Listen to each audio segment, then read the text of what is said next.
Salve, missionária Coragem! Mais uma vez aqui, desejando para você tudo de bom. Espero que esse tempo que a gente não entrou em contato, que você esteja muito bem, que tudo na sua vida esteja dando certo e que, claro, você esteja aí ansioso para ouvir a continuação da nossa ideia, do nosso bate-papo sobre a armadura de Deus. Essa nossa ideia está baseada lá na carta que Paulo escreveu aos Efésios, no capítulo 6, do versículo 10 ao 20, a armadura de Deus. Na verdade, nos áudios anteriores, a gente fez assim aquela preparaçãozinha, batemos uma ideia sem muito compromisso, só para a gente ir se familiarizando, né, entre nós e com o assunto também, é claro. Então, nesse áudio, eu quero já realmente dar aquela ideia forte sobre o assunto. Vamos entrar aqui nas ideias de Paulo, vamos entender, ou pelo menos tentar entender, o que é que ele estava querendo passar quando ele falou sobre a armadura de Deus. Num versículos, nos áudios, né? Perdão aí, nos áudios anteriores, eu expliquei já que não são as armaduras de Deus, é a armadura de Deus, tipo uma laranja, né, ou uma mexerica, ela é uma fruta só, mas quando você descasca ela, ela tem vários gomos. Então, para que se forme uma laranja, precisa-se de vários gomos, não é isso? E a armadura de Deus não é diferente, segundo o que está escrito aqui por Paulo. São vários itens que vão juntos, eles se tornam a armadura de Deus, ok? Então, vamos fazer a leitura em Efésios 6, né, a carta que Paulo escreveu aos Efésios, capítulo 6, no versículo 10 a seguir, que diz assim: No demais, irmãos meus, fortalecei-vos no Senhor e na força do seu poder. Revesti-vos de toda a armadura de Deus, para que possais estar firmes contra as astutas ciladas do babozão. Lembra que eu disse, babozão é aquele lá, né, o inimigo tal. Eu não vou ficar dando ibope, chamando ele de diabo, de demônio, bababá, não. Toda vez que eu falar babozão, você tá ligado que eu tô falando desse tipo aí, tá bom? Porque não temos que lutar contra a carne e o sangue, mas sim contra os principados, contra as potestades, contra os príncipes das trevas deste século, contra as hostes espirituais da maldade nos lugares celestiais. Portanto, tomai toda a armadura de Deus, para que possais resistir no dia mau, e havendo feito tudo, ficar firme. Estais, pois, firme, tendo cingido os vossos lombos com a verdade, e vestido a couraça da justiça, e calçado os pés na preparação do evangelho da paz, tomando sobretudo o escudo da fé, com o qual poderemos apagar todos os dardos inflamados do maligno, tomando também o capacete da salvação e a espada do Espírito, que é a palavra de Deus.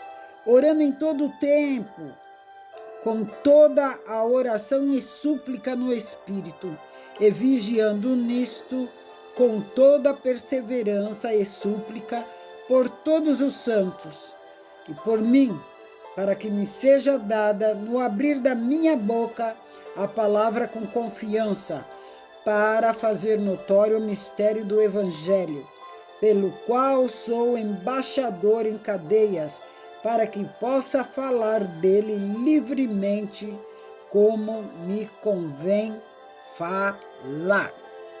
Ok?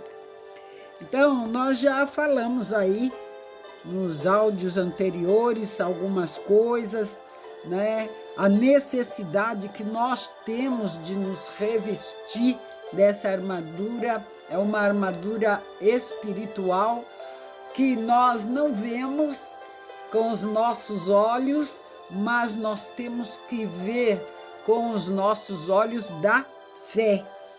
E para a gente se armar, para a gente, né, vestir essa armadura, a gente tem que conhecer, né, quais são essas armaduras.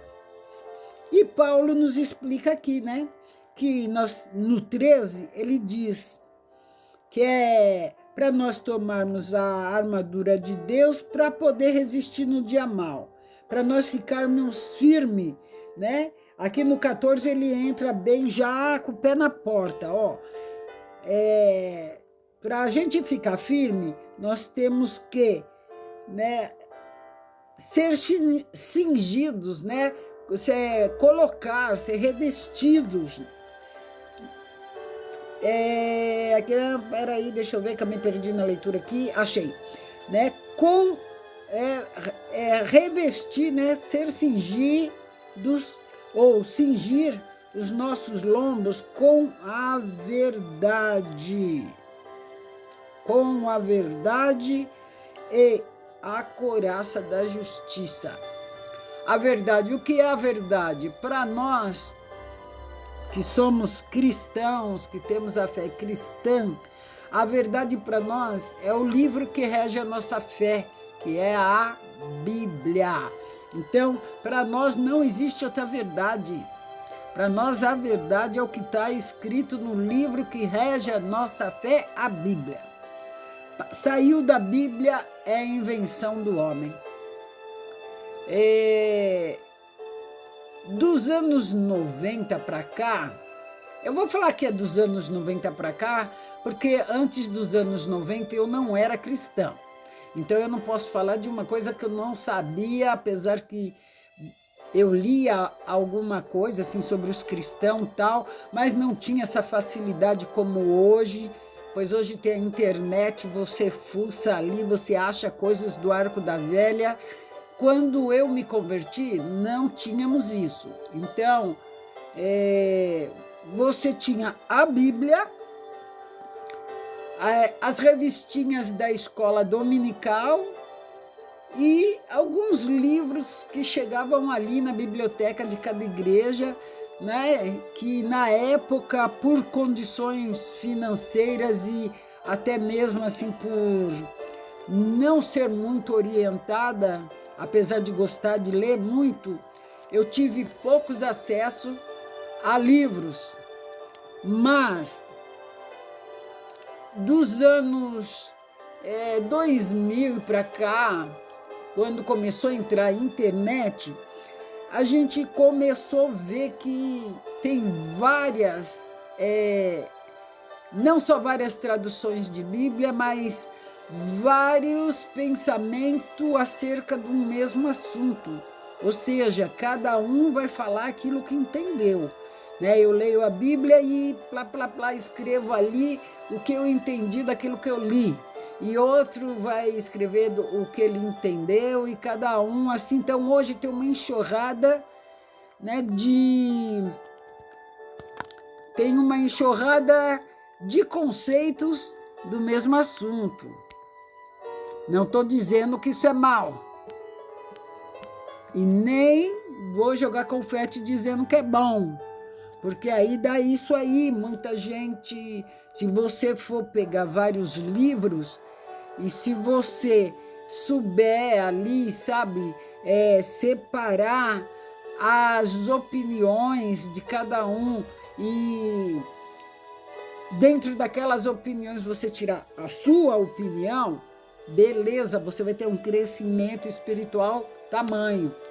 Agora, se você tomar partido de A ou de B, fulano falou assim, ciclano falou assim, e começar a usar essa diferença de entendimento para debate, a sua fé vai ficar, confusa. Eu fiz isso, hein? Muito tempo eu fiz isso aí. Eu lia um livro e falava, não, mas esse cara tá errado, porque isso, porque aquilo, tal, aí ia para outro, e acabava virando aquela salada mista dentro da minha mente. Até que eu aprendi que quem vai direcionar aquilo que eu ler, principalmente se tratando de Bíblia, é o Espírito Santo de Deus. Você ora, pede entendimento e com certeza Ele te dá. Dentro da sua necessidade. De repente, o outro irmãozinho lá leu e teve uma visão diferente dentro do que ele precisa. Então, não tenho por que eu debater com aquele irmãozinho, nem ele debater comigo, porque o Espírito Santo, ele fala individualmente com cada um de nós. É por isso que se você colocar lá no YouTube, Armaduras de Deus, pregação, vai cair uma enxurrada de servos e servas de Deus, dando estudo, dando palestra, pregando sobre as armaduras de Deus e cada um falando, direcionando o seu pensamento para um lado. Por quê? Porque o Espírito Santo deu aquilo para ele e ele decidiu dividir com outrens, né? Colocou aí nas mídias aí para que todo mundo ouça, quem gostava aí dá like e essa história toda. E eu também não estou sendo diferente, estou colocando a minha ideia, aquilo que eu entendi, aquilo que o Espírito Santo está revelando a mim e compartilhando com vocês. De repente é o que você pensa, de repente o Espírito Santo vai te dar uma luz através da minha mensagem, você vai entender melhor, de repente vai falar, poxa, é assim também que eu penso, ou de repente até vai falar, não, mas ela não é assim que eu penso, entendeu? E você vai pesquisar e se você depois quiser deixar lá no comentário que não é assim que você pensa e quiser deixar aí o seu pensamento, só vai fortalecer também para mim estar aprendendo, adquirindo mais conhecimento, entendeu? Que a minha meta é essa, né? Eu quero conhecer. Eu não quero chegar aqui e ser a dona da verdade e falar aquilo que eu penso, aquilo que eu acho. Não, entendeu? Eu quero trocar ideia. Eu quero chegar num denominador comum. Eu falo, você fala e nós vemos aí, depois que passar a régua, qual é o saldo. Entendeu? Que eu acho que a vida é isso daí. Ninguém sabe tudo, né? Ninguém vai falar, eu sou o dono da verdade. Só existe um que é o dono da verdade. Abrindo um parênteses aqui, até isso que eu acho muito chato no meio evangélico, sabe? Que às vezes, porque na Bíblia está escrito aí que nós conhecemos a verdade, porque é conhecer a verdade e a verdade vos libertará. Então muitos vão e estudam a Bíblia, conheceu a verdade, mas não deixou a verdade libertar ele, né? Porque ele acha que ele é o dono da verdade. Não, o dono da verdade é o Senhor, né? Que através do Espírito Santo escreveu né? Alguém aí escreveu a Bíblia, deixou esse manual aqui de instrução para nós. Ele é o dono da verdade. E nós, conhecendo a verdade, passamos a verdade. Cada um vai passar da maneira que entendeu, que aceitou, porque o Espírito Santo habita em nós e nos dá esse privilégio, nos dá, na verdade, até essa ordenança de ir, de pregar o evangelho a toda criatura. E pregar o evangelho a toda criatura é todas as formas que você usar para falar do amor de Deus, para levar ensinamento para aqueles que não têm, para que eles conheçam também a maravilha desse livro e possa transmitir ao trem, entendeu? Pelo menos é essa a minha visão de evangelho. É isso que eu entendo quando ele diz, ele deixou escrito ali, né? Disse e deixou escrito: e de pregai o evangelho, e de pregai a palavra a toda criatura, entendeu? Quer dizer, e aí, olha a inteligência, a magnitude e o amor do Espírito Santo pelas vidas humanas. Se tem aquele pessoal mais intelectual, mais tal, Deus manda ali um camarada, uma mulher mais, né, cheia de polpa, que fale ali a linguagem deles e troque uma ideia com eles e fale sobre a fé, sobre o Espírito Santo, sobre a salvação na linguagem deles. Né? E tem outros que já são mais descolados, mais periferia, né? E tem que ter outra linguagem, porque se eu chegar aqui e ficar falando: irmãos, agora nós vamos ler no livro de Efésios o estudo.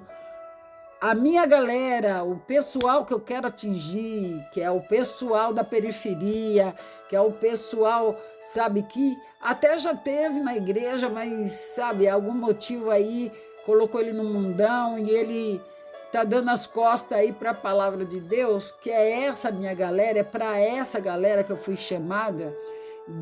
Isso daí não vai adiantar eu lutar contra isso, porque é esse pessoal que é a minha praia, entendeu? Se eu falar com uma linguagem aí muito catedrática, muito, sabe, cheia de portugueses, pontos e vírgulas, eles não vão me ouvir. Então, se você é um desses que gosta de português, pontos e vírgulas, e quiser me ouvir, eu vou ficar feliz, entendeu? Mas eu não vou aceitar a sua correção em relação à linguagem. Eu já sou bem franca em dizer, não vou aceitar, entendeu? Porque eu não estou diretamente falando para você. Eu estou falando com uma galera que vai entender a minha ideia, ok? Vai entender a minha linguagem. Então ele diz aqui que é para a gente tomar toda a armadura e revestir, né? E resistir no dia mal. E depois que a gente fizer tudo, né? Tiver toda essa resistência no dia mal, a gente tem que ficar firme. E como que eu vou ficar firme? Cingindo os nossos lombos com a verdade. E qual é a verdade para nós? A verdade para nós é a palavra de Deus, é a Bíblia, é o que tiver escrito aqui, de Gênesis a Apocalipse, para nós é a verdade.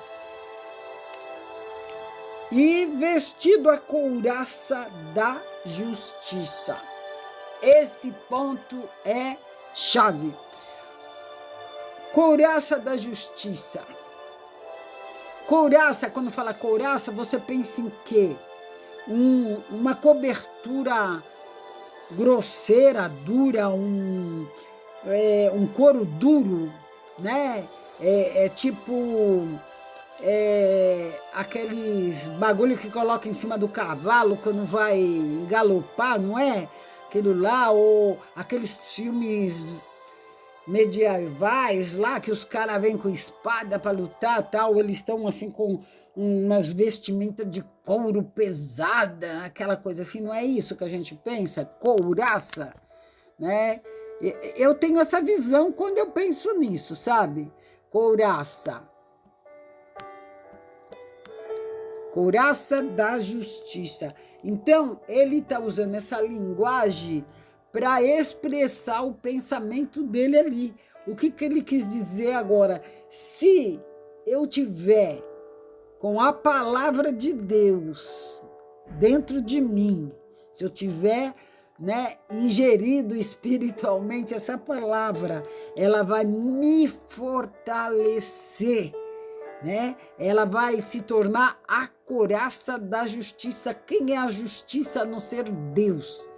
Gente, não vamos, né, imaginar a justiça dos homens, porque vocês estão vendo aí os acontecimentos e a gente já viu que o ser humano não tem nem noção do que é a palavra justiça, principalmente quem deveria estar aí, né, exercendo a justiça. A própria Bíblia diz que a justiça do homem é falha. Então, vamos pensar só na justiça de Deus, né? Porque a justiça de Deus, ao mesmo tempo que ela é implacável, ela é amorosa. Deu para entender isso? Não, eu tiro por mim, gente. Porque se Deus fosse usar só a justiça implacável dele comigo, gente, eu já não estaria mais aqui. Ou poderia sair dos caminhos do Senhor, porque com certeza quando chegar o fim da minha história, quando ele apontar lá, né, colocar o ponto final na minha história, eu escorregava de tobogã, gente. Essa que é a verdade. Mas a justiça de Deus, apesar de ser firme, é amorosa. É amorosa, é carregada de perdão. Ele sempre nos dá uma chance, outra oportunidade, um recomeço. Você pode ter pisado na bola como for com Deus. Tu pode ter feito as coisas mais horríveis.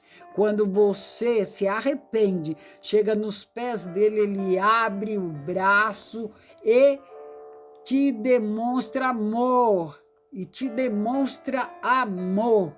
Então, você se lembra daquele camarada da Bíblia que é o filho pródigo, que é chamado de filho pródigo? O camarada tem tudo, tá lá com o pai dele, tem tudo na casa dele, tem amor, tem alimentação, vestimenta, tá de boa na casa dele, e aí ele acha que não tá bom. O que ele faz? Ele pede pro pai, ó, me dá aí, eu sei que quando você morrer, eu tenho parte aí nessa herança, eu quero a minha parte dessa herança, porque eu quero ir lá para fora, eu quero sair, eu quero ver o mundão, eu quero ver o que está acontecendo lá fora. E o pai deixou. Você quer ir, filho? Então vai, pega a sua herança e vai. O camarada sai, vai pro mundão, gasta tudo, toda a herança dele, toda a parte da herança dele, ele torra tudo, e quando ele não tem mais nada, a ponto de estar aí querendo comer até a comida dos porcos lá no chiqueiro, ele se toca que ele fez a decisão errada. Nossa, eu estou aqui comendo lavagem de porco e os empregados da minha casa, lá da casa do meu pai, têm alimentação melhor que a minha. Aí bate aquele arrependimento nele, ele começa o quê? A avaliar o que ele tinha na casa do pai e o que ele está tendo no mundo. Aí ele dá um estalo e ele volta para a casa do pai. Mas eu quero até abrir um parênteses aí. Tem que notar que esse filho pródigo, ele não voltou só por voltar. Ele se arrependeu, ele se tocou que ele tinha dado um passo errado, que ele tinha feito coisa que, sabe, eu ia falar uma palavra que não era para falar. Por isso que eu, né?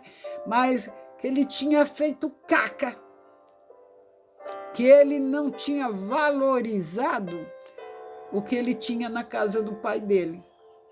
Aí ele volta todo arrependido, né? Eu acho muito lindo que quando você lê isso daí, o pai está no portão esperando ele.